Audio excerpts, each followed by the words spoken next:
Bonjour à toutes et à tous et bienvenue dans ce nouveau numéro d'Inspiration. Inspiration qui s'est également exportée en Côte d'Ivoire pour toute cette semaine. Et aujourd'hui, on est en compagnie de Monsieur Mamadou Yoda du guichet unique de développement des entreprises de la Côte d'Ivoire et en particulier de CIPME. Bonjour Monsieur Yoda. Bonjour, Amato. Alors expliquez-nous c'est quoi le GUD et aussi c'est quoi CIPME. Je suis Yoda Oumadou, directeur de la croissance et du développement des affaires à la Société d'État Côte d'Ivoire PME, qui est l'une des entités du guichet unique de développement des entreprises. L'État de Côte d'Ivoire a effectivement mis au cœur de sa stratégie de développement la croissance du secteur privé et veut effectivement faire en sorte que le secteur privé puisse tirer le moteur essentiel de cette croissance. Et donc, pour tirer profit du secteur privé, il faut mettre en place un écosystème suffisamment efficace et robuste. Et cet écosystème, effectivement, on l'a imaginé à travers un guichet unique de développement des petites et moyennes entreprises. Et ce guichet unique est structuré de la forme suivante. Donc, vous avez effectivement le GUD PME, qui élabore et réfléchit l'ensemble de la stratégie globale sur les questions effectivement de l'accompagnement du secteur privé. Et puis vous avez deux entités importantes de ce guichet unique, de ce dispositif, qui est la Société d'État Côte d'Ivoire PME, également créée en 2022 dans le cadre de la réforme globale de ce guichet unique. Mais Côte d'Ivoire PME, sa spécificité, c'est qu'elle profite des acquis de l'ex-agence Côte d'Ivoire PME qui a été créée effectivement en 2017, qui a travaillé de 2017 à 2022, et puis la Société d'État Côte d'Ivoire PME a pris le relais. La deuxième entité également de ce dispositif, c'est la Société de garantie des crédits aux petites et moyennes entreprises. Partout, dans toutes les études, un peu partout ailleurs, la question du financement est le cœur. Et les banques exigent des sûretés de garantie extrêmement importantes pour les petites et moyennes entreprises. Et en Côte d'Ivoire, la Côte d'Ivoire ne dérègle pas à cette règle. Donc, toutes les institutions financières et les banques, effectivement, ont peur de financer les PME. Donc, pour lever un peu cette peur et pour mitiger cette contrainte forte sur le financement des PME, on a essayé effectivement de mettre en place cette entité qui est la SGPME, la Société de garantie des crédits aux petites et moyennes entreprises, pour effectivement faciliter à travers des produits adaptés la GPP, la garantie de portefeuille, et aussi à travers la garantie individuelle, le financement des petites et moyennes entreprises.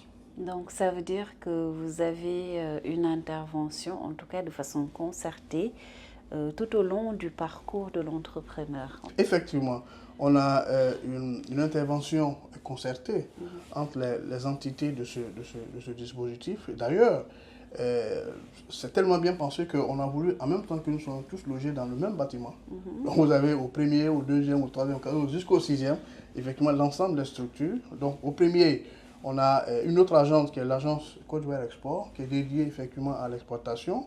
Dans le même bâtiment, au deuxième et au troisième, sur deux paliers, la Société d'État Côte d'Ivoire PME. Et puis au quatrième et au cinquième, également sur deux paliers, la Société de garantie des crédits aux petites et moyennes entreprises. Au sixième et au septième, également sur deux paliers, aussi le GUD PME, qui est le guichet unique de développement des PME, effectivement, qui chapeaute un peu tout ce dispositif. Donc ça veut dire en fait que quand même vous travaillez en parfaite collaboration, en synergie et aussi en complémentarité. Alors comment vous avez réussi à mettre en place ce cadre? Parce que si je compare avec le Sénégal, la volonté est là, mais pour l'instant c'est plusieurs entités qui interviennent, mais de façon plutôt autonome et pas concertée. Votre expérience en Côte d'Ivoire, comment ça s'est passé? Non, l'expérience, je dirais, je pense que c'est la volonté des autorités. Je pense qu'il y a une volonté politique extrêmement forte qui est clairement indiquée, non seulement dans l'ensemble de nos documents stratégiques, que ce soit le plan national de développement 2025, 2021-2025, également le prochain plan 2026-2030, et vous avez également le plan stratégique Côte d'Ivoire 2030 qui indique clairement le pilier 1 qui consiste à la transformation structurelle de notre économie. Et cette transformation structurelle passe par effectivement le développement industriel, mais aussi par un appui concerté et cohérent aux petites et moyennes entreprises dans le cadre effectivement, parce que c'est l'essentiel du secteur privé. Et donc, je dirais que c'est la volonté politique qui a, je pense, qui est assez présente au niveau de la Côte d'Ivoire et donc qui a imposé effectivement ce format. Et je pense que c'est une très très bonne idée.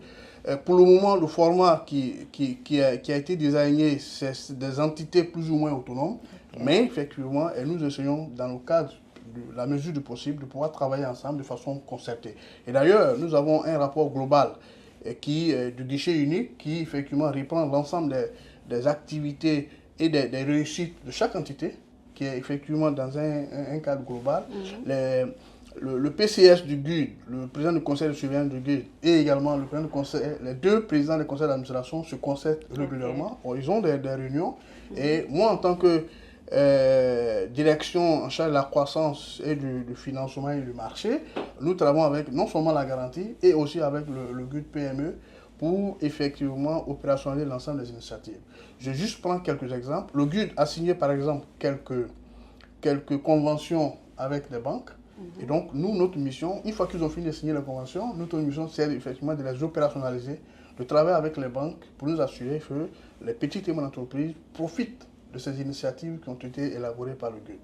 Et du coup, est-ce que vous avez les mêmes profils de bénéficiaires, c'est-à-dire quelqu'un qui bénéficie de votre accompagnement technique au niveau de Côte d'Ivoire PME, s'il a besoin d'un financement ou en tout cas d'une garantie, est-ce que c'est vous qui le connectez à CGPME, la société de garantie, ou bien la personne va faire elle-même ses démarches et aura la chance ou non d'être accompagnée par SGPME? Oui, sur ce segment, l'approche diffère selon les produits. Pour la garantie de portefeuille, c'est pratiquement une convention avec les banques, et la garantie étant plus ou moins silencieuse. Et donc, le travail est fait directement entre la garantie et les banques effectivement octroient les garanties et informent la SGPME par la suite. Donc, sur ça, nous n'intervenons pas, mais par contre, sur le produit spécifique et la garantie individuelle, là, nous intervenons effectivement pour renforcer les capacités de l'ensemble des acteurs, référencer les PME qui ont besoin effectivement de financement et surtout de sûreté, donc avec la garantie et la garantie aussi vers nous pour des questions spécifiques de renforcement des capacités. Donc sur ça, nous travaillons effectivement en complément. Mais donc sur ce pan, je dirais que nous avons les mêmes cibles, les PME, les startups, les porteurs de projets et pour effectivement dans certaines mesures les entreprises de taille intermédiaire. Alors, qui sont généralement les bénéficiaires en termes de nationalité? C'est que les Ivoiriens ou d'autres nationalités peuvent en profiter? Oui, je pense que la politique ivoirienne n'a pas fait pour le moment, je pense que pour ce que nous savons, de préférence nationale. Je pense que l'ensemble des initiatives sont des initiatives ouvertes et larges, effectivement, pour les petites et moyennes entreprises. Donc, mais ce qui est extrêmement important, c'est l'existence légale, par exemple, de l'entreprise au niveau de la Côte d'Ivoire. Donc, par exemple, un Sénégalais qui vient en Côte d'Ivoire, qui ouvre sa structure, qui la formalise, peut bénéficier de vos services. Oui, tout à fait. Okay. Tout à fait. À moins que pour certains projets spécifiques, on cible effectivement les nationaux, sinon pour le moment de façon beaucoup plus large, l'ensemble de nos initiatives profitent à toutes les entreprises et entrepreneurs qui sont installés au niveau de la Côte d'Ivoire. Ok. Et maintenant de façon plus générale, l'écosystème entrepreneurial ivoirien, quelle lecture peut-on en faire? Est-ce que c'est un écosystème dynamique? Est-ce que c'est d'avenir? Ou bien il y a beaucoup de contraintes? Non, je dirais les contraintes sont les mêmes. Nous avons les mêmes contraintes qu'à Dakar et je dirais à Ouagadougou et ailleurs.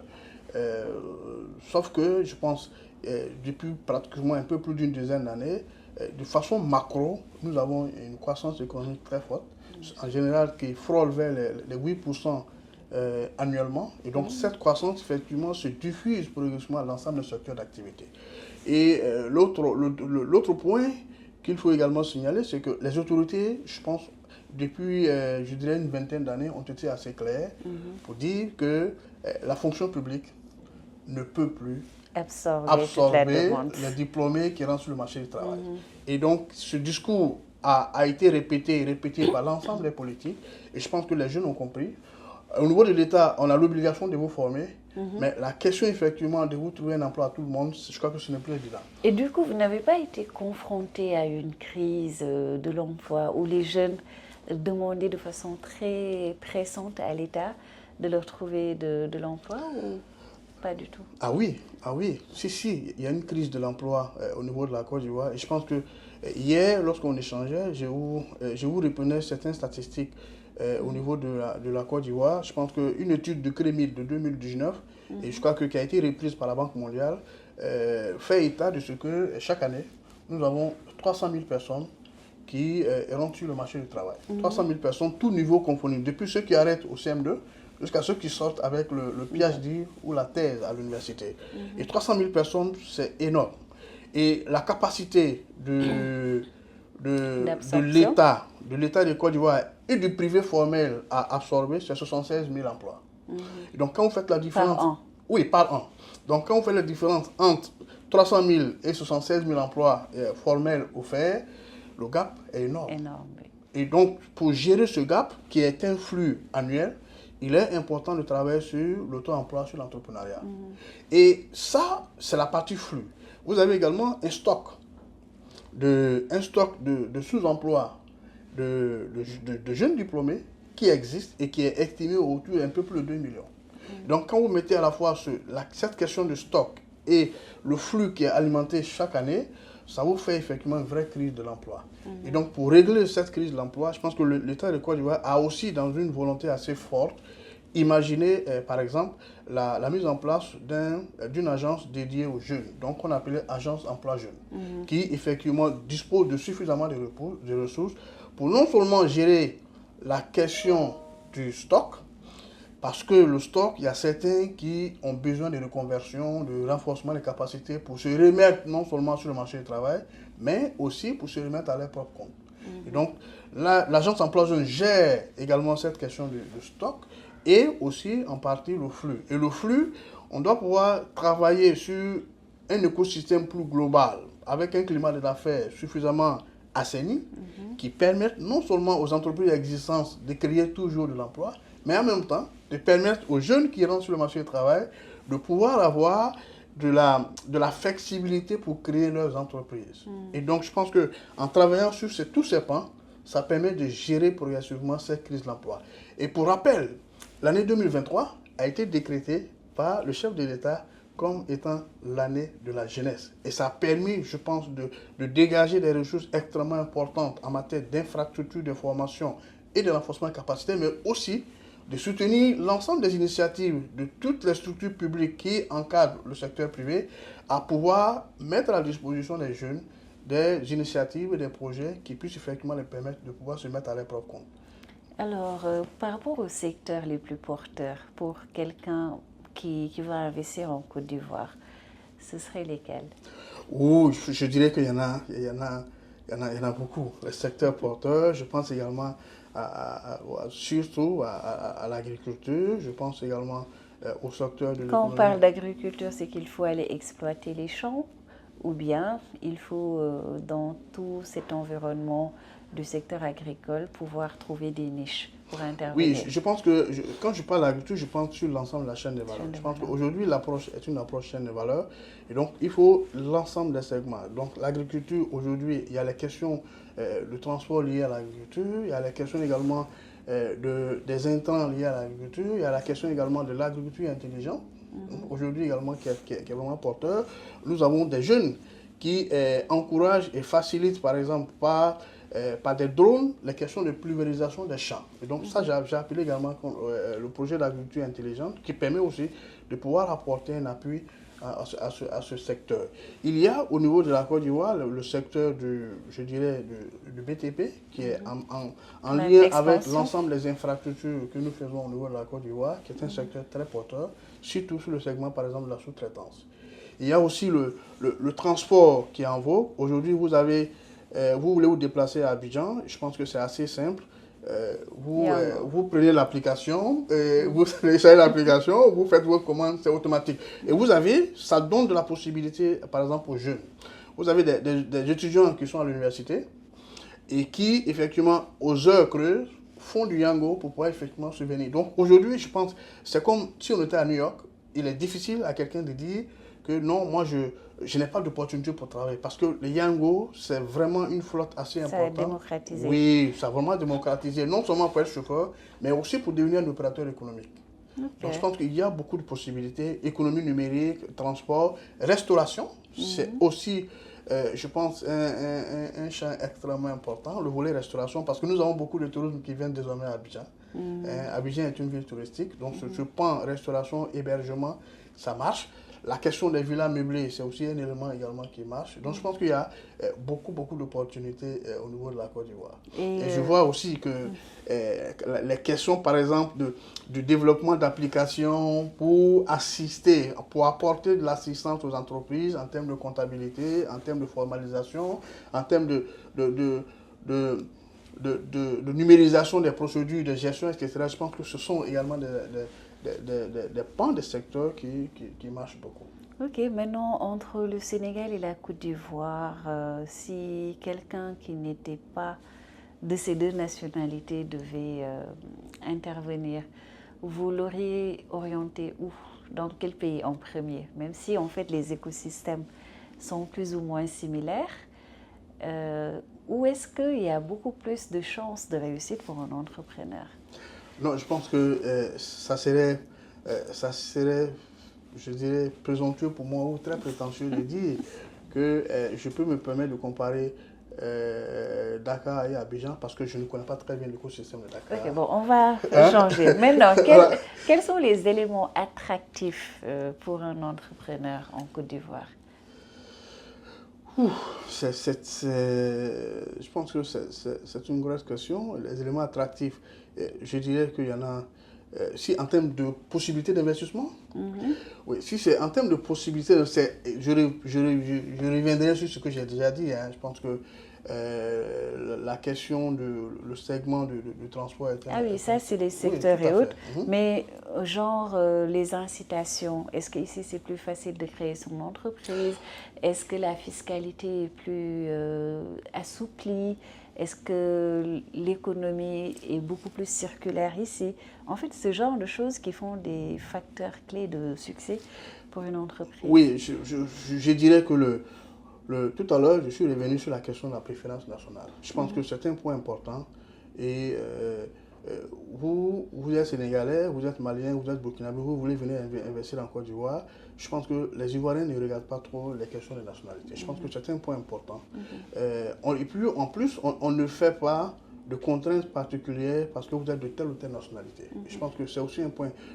L'écosystème est suffisamment ouvert, il y a de la place un peu pour tout le monde. Et donc, nous, sur ce segment, nous ne faisons pas de discrimination. Même si, effectivement, certains, on pense qu'on devrait pouvoir aussi arriver à ce niveau-là. Mais pour le moment, je crois que ce n'est pas le cas. Je pense que c'est un point extrêmement important. L'autre point également, c'est que la création d'entreprises est très facilitée. Aujourd'hui, je pense, si vous avez toute la documentation, en 72 heures, vous avez créé votre entreprise. Et si vous vous souvenez très bien, on a beaucoup communiqué au niveau de la Côte d'Ivoire que dans le cadre de Doing Business, on a été parmi les pays les pays les plus réformateurs au niveau mondial. Je pense parmi les 50 meilleurs réformateurs. Je pense qu'on a beaucoup fait de réformes pour améliorer non seulement le climat des affaires, l'environnement des affaires de façon plus générale.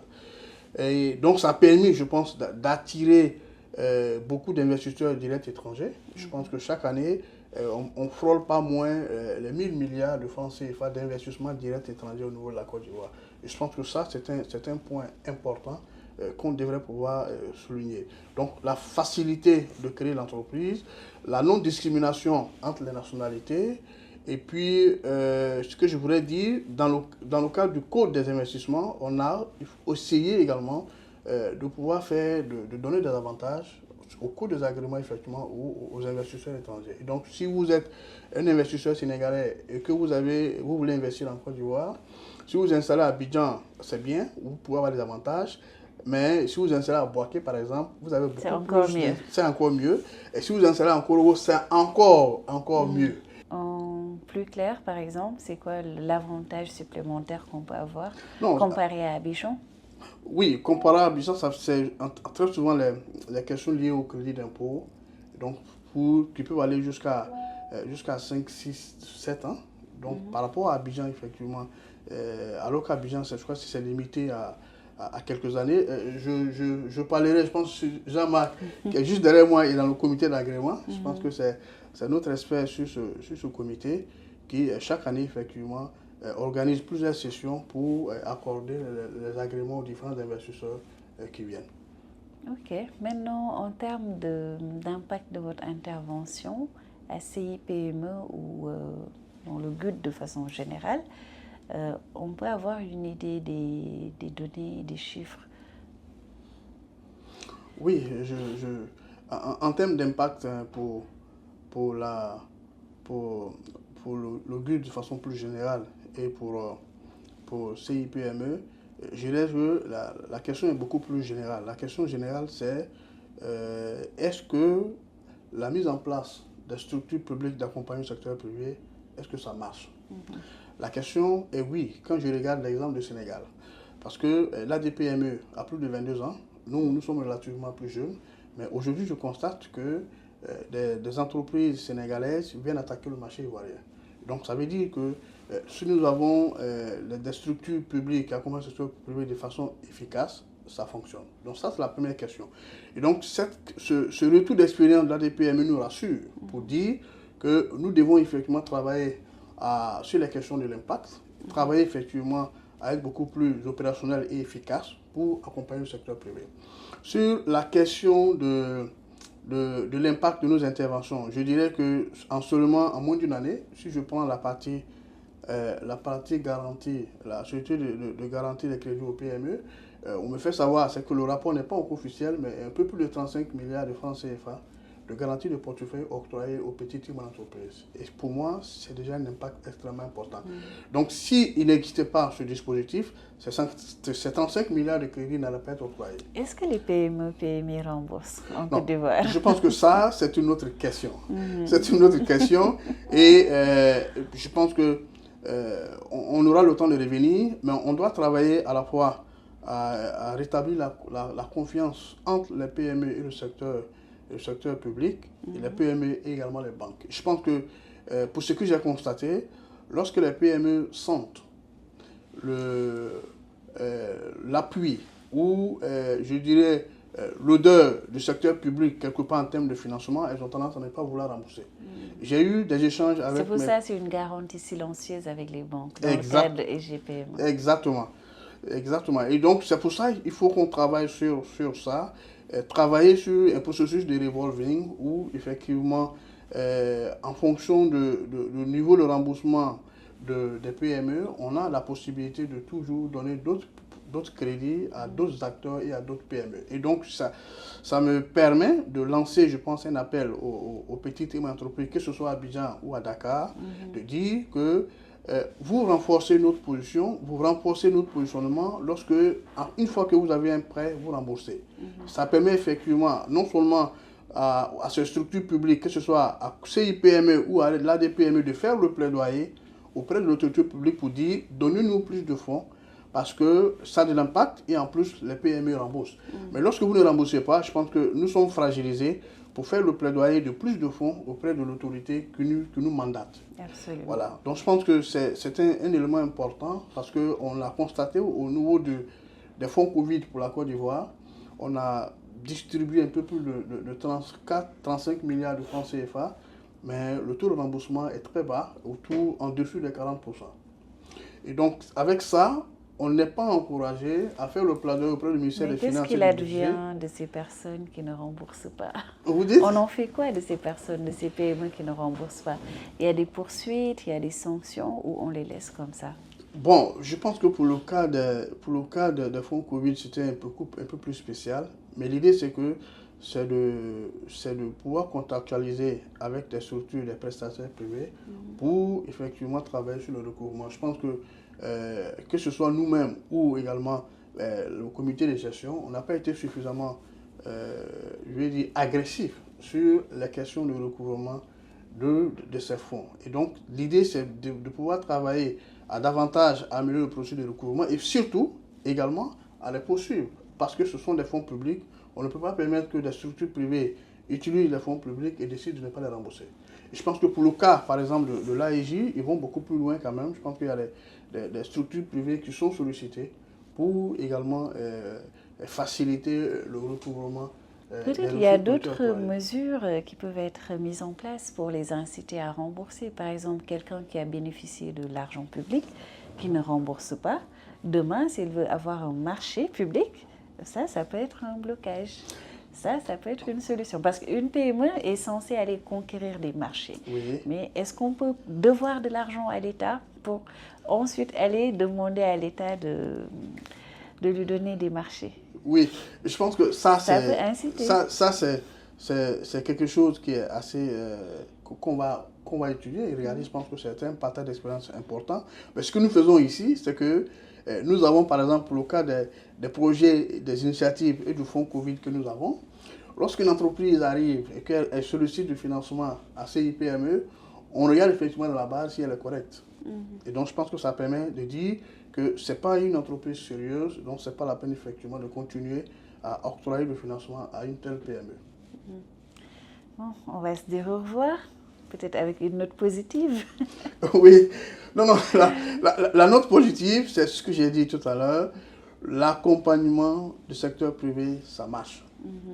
Et avec l'exemple du Sénégal, je pense que nous sommes beaucoup plus amenés à travailler avec plus de célérité, plus d'efficacité pour accompagner le secteur privé. Et par ailleurs, je pense que cette initiative que nous avons ici, en réalité, c'est une initiative de partage d'expérience. Donc, nous avons reçu l'amicale visite de la délégation pour l'entrepreneuriat rapide, femmes, jeunes et femmes au niveau de Sénégal, qui est passée effectivement nous rendre visite dans nos locaux, avec bien entendu des PME qui ont été accompagnées par la DER. Et je pense que ça prouve que le dispositif marche.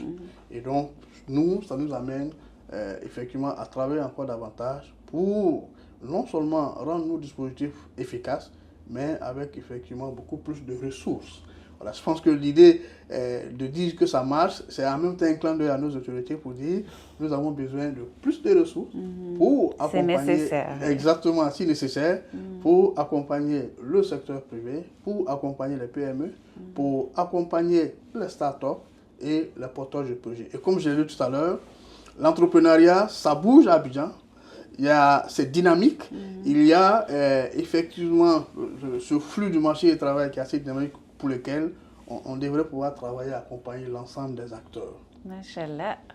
Bon, je pense que le message est bien passé, aussi bien auprès des entrepreneurs que des dirigeants. L'essentiel, c'est vraiment de les accompagner et de développer l'écosystème entrepreneurial pour une croissance inclusive et durable. Merci, Monsieur Oda. Je vous en prie. Merci pour cet échange intéressant. Et merci merci également de passer nous voir à nos bureaux. Je pense que dans maxi 2 mois, nous serons à Dakar. Aussi dans cet élan de partage d'expérience, non seulement auprès de l'ADER, mais aussi auprès de l'ADPME et de l'ensemble des acteurs que de l'écosystème sénégalais. Inch'Allah.